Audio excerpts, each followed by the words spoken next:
Hello बच्चों, let us read this question. This question says, however great the pressure, a gas cannot be liquefied above its.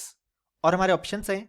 Option A Boyle temperature, option B critical temperature, option C inversion temperature, option D room temperature. So इस question में हमसे कहा गया है कि चाहे जितना ज़्यादा प्रेशर हो जाए, हम एक गैस को लिक्विफाई नहीं कर सकते अबव इट. सो इस क्वेश्चन को सॉल्व करने के लिए हमें जो की कॉन्सेप्ट रिक्वायर्ड है वो है कॉन्सेप्ट ऑफ क्रिटिकल टेम्परेचर.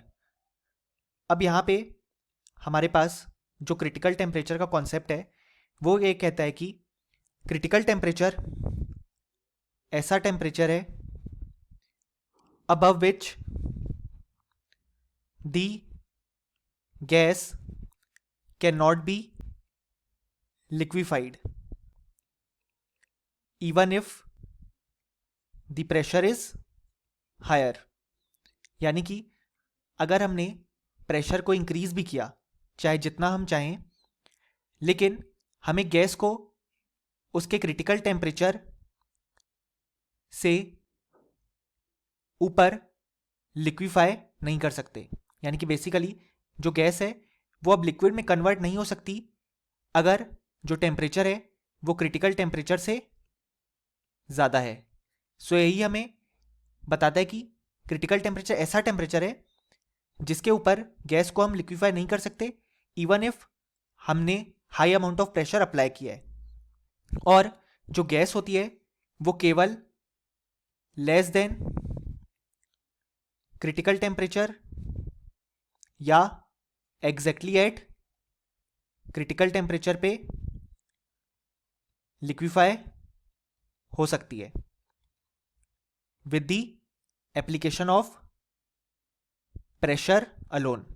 यानी कि जब हमने प्रेशर अप्लाई किया है और हमारे पास जो टेम्परेचर है उसकी अमाउंट क्रिटिकल टेम्परेचर से कम है या एग्जैक्टली क्रिटिकल टेम्परेचर है, तो उस केस में गैस लिक्विफाई हो सकती है. अब यहाँ पे अगर हमें किसी भी गैस के लिए क्रिटिकल टेम्परेचर कैलकुलेट करना है तो उसका फॉर्मूला आता है हमारे पास एज TC यानी कि critical temperature is equal to 8A/27 BR. यहाँ पे A रिप्रेजेंट करता है attraction factor for the real gas, यानी कि जो मॉलिक्यूल्स हैं उनके बीच कितना अट्रैक्शन है. B रिप्रेजेंट करता है को वॉल्यूम या एक्सक्लूडेड वॉल्यूम, और R हम जानते ही हैं रिप्रेजेंट करता है यूनिवर्सल गैस कांस्टेंट.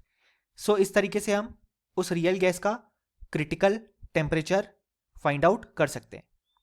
सो हम देख सकते हैं कि इस क्वेश्चन का जो करेक्ट ऑप्शन हो जाएगा वो हो जाएगा ऑप्शन बी, क्योंकि हमारे फाइनल रिजल्ट से मैच करता है, और option A, C and D जो है वो इनकरेक्ट हो जाएंगे.